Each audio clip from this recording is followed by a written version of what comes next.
C'est la rentrée avec Voyage Antillais. Profitez de nos promos exclusives à 521 € vers la Guadeloupe et la Martinique. Oui, vous avez bien entendu, 521 € pour partir au mois d'octobre ou novembre vers la Guadeloupe et la Martinique. Et en plus, vous bénéficiez de 46 kg en soute et de toutes les facilités de paiement pour seulement 521 €. Nombre de places limitées, alors n'attendez plus et rendez-vous dans nos agences de Paris et de Saint-Denis ou sur notre site internet voyageantillais.com. 521 €, les vacances qui continuent avec Voyage Antillais. Voyage Antillais, nous là qui faisons voyager.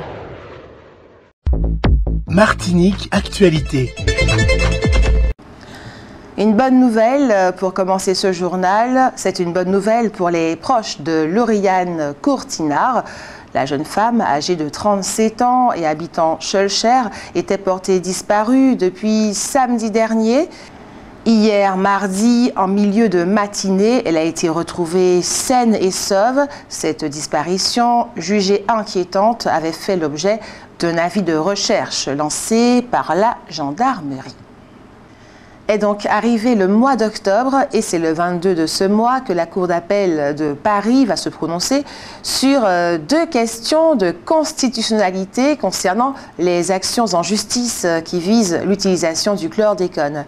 Cette affaire devait être appelée le 10 juin devant la Cour d'appel de Paris, mais elle avait été renvoyée. Le 22 octobre, une date sera probablement fixée pour examiner le fond du dossier. Plusieurs centrales syndicales de Martinique ont relayé l'appel à la grève nationale qui se tenait hier, mardi 1er octobre.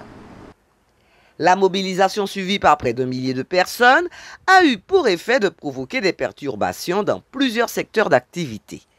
Après un rassemblement à la Maison des syndicats à Fort-de-France, c'est en cortège que les manifestants se sont rendus à la préfecture. En marge de cette mobilisation syndicale, les membres du RPRAC ont manifesté dans les hypermarchés, et notamment celui de Dillon. Ils ont rempli des chariots qu'ils ont laissés en caisse, prétextant qu'ils ne pouvaient pas payer car les articles étaient trop chers. Contrairement à ce que nous avons indiqué hier, les membres du RPRAC ont pu mener deux opérations caddie trop cher à Carrefour Dillon et à Décathlon.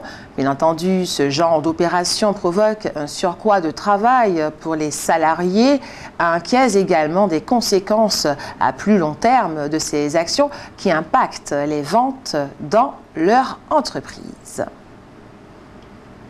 Comme il fallait s'y attendre, les députés ultramarins se sont dit très déçus par le discours de politique générale prononcé par le Premier ministre devant l'Assemblée nationale. Rien de nouveau ont-ils unanimement déclaré. Le député de la Guadeloupe, Gabriel Serva, a jugé ce discours dégueulasse. C'est le mot même qu'il a employé. Tous voteront la censure. Le ciel antillais s'enrichit de nouveaux vols, ce qui permet à Trinidad et la Barbade de se rapprocher de la Martinique et de la Guadeloupe.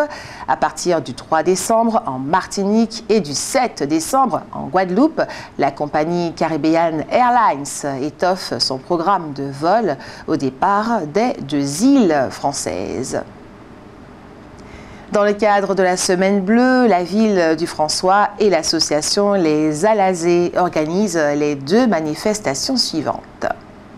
18h30 à la mairie, conférence sur quelle politique publique pour une meilleure prise en charge de nos aînés à la Martinique, animée par Alain Jeanville, consultant en politique sociale et médico-sociale. Le jeudi 3 octobre, une marche bleue sur le thème « Bouger ensemble pour entretenir la flamme ». Le départ est à 8h30 place du Centre-Bourg avec une arrivée au stade municipal de Trianon où tous les participants, jeunes scolaires de la commune ainsi que les aînés du François, partageront un petit déjeuner. Le dress code à respecter est le bleu et le blanc. Cet événement intergénérationnel permettra sans doute de partager un moment de convivialité et de solidarité. Les impôts fonciers sont en général plus élevés en Martinique que dans le reste de l'Hexagone, alors que la moyenne en France est de 35%. En Martinique, certaines communes avoisinent les 60%, Casse-Pilote, Sainte-Anne et Robert notamment.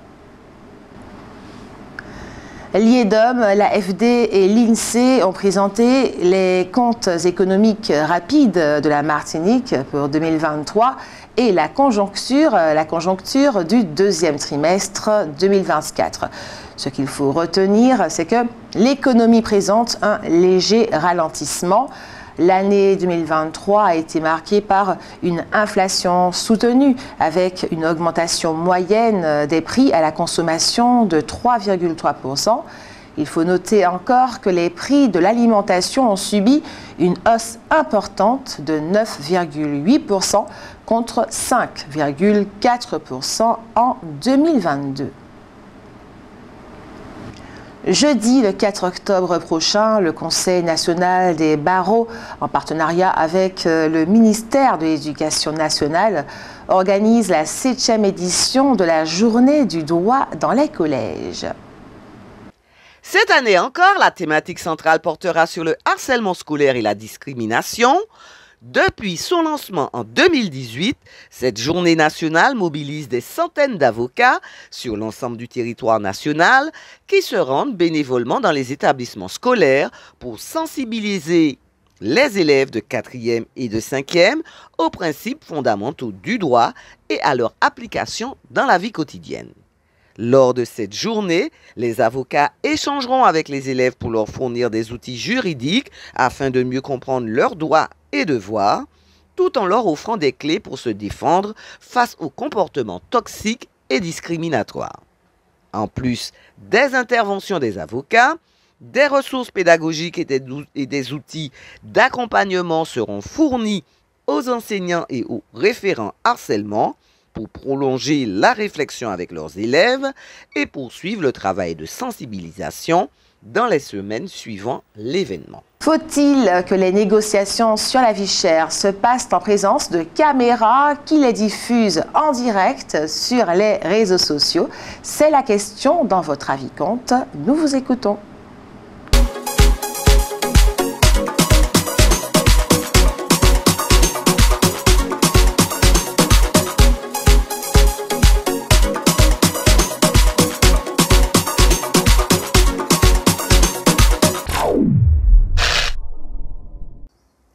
Faut-il que les négociations sur la vie chère se passent en présence de caméras qui les diffusent en direct sur les réseaux sociaux?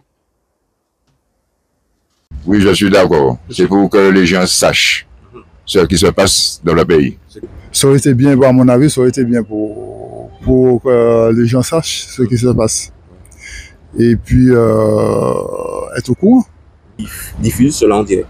Absolument, c'est tout à fait légitime que le peuple soit au courant de ce qui se passe lors de ces négociations et qu'on ait la version réelle en temps réel. Mais je ne vois pas pourquoi encore les caméras dérangeraient la bonne avancée des négociations, sachant que de nos jours tout est filmé, que ce soit les commissions sénatoriales, enfin tout ce qui se passe dans le monde maintenant est filmé H24. Donc je ne vois pas en quoi la présence de caméras dérangerait la bonne avancée des négociations. Oui, oui. Pourquoi?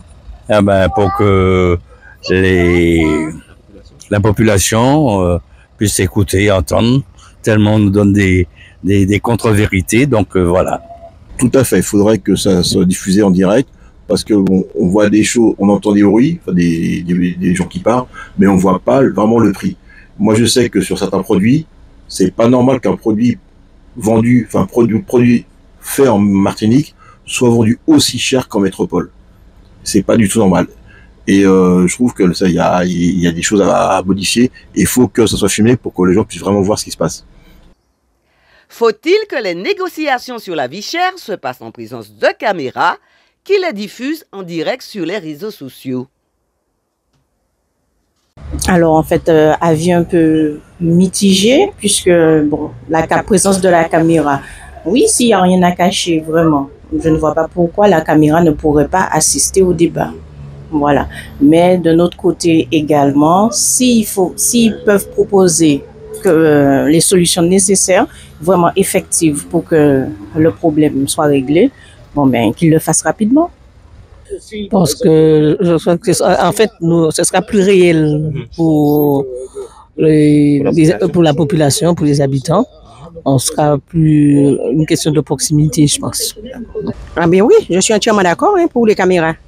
Et autre chose, j'ai besoin de dire que tout est cher. Et quand on dit qu'il y a grève, nous les Martiniquais, nous courons sur le béquet chez remplir des caddies. Donc en plus, nous sommes en train d'enrichir le béquet encore davantage.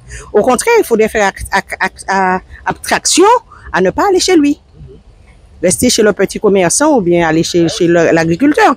Mais non, nous les Martiniquais, nous allons chez le béquet. Donc on l'enrichit encore davantage. Non, parce que je me dis, bon, ce sont des négociations qui se font. Bon, les gens n'ont pas besoin de public, bien sûr, est intéressé. Mais s'ils peuvent le faire calmement, gentiment, je ne vois pas le problème, quoi. Je ne vois pas le problème. Bon, bien sûr que si le public assiste, c'est encore mieux, mais comme on dit des fois, comme j'ai entendu, on dit des fois quand il y a le public, peut-être pas, tout n'est pas aussi, comment dirais-je, le mot que je vais vous employer, ce serait peut-être pas que ce soit pas clair, mais est-ce que les gens seront authentiques, quoi? À l'aise, c'est ça, pour parler, je sais pas. Alors moi, je suis pour parce que je me dis que c'est bien d'avoir beaucoup de transparence et comme tout le monde est concerné, donc je pense que c'est une bonne chose que ça soit diffusé en direct pour tout le monde, quoi, parce que tout le monde est concerné, donc voilà. O News Radio sur outremernews.fr.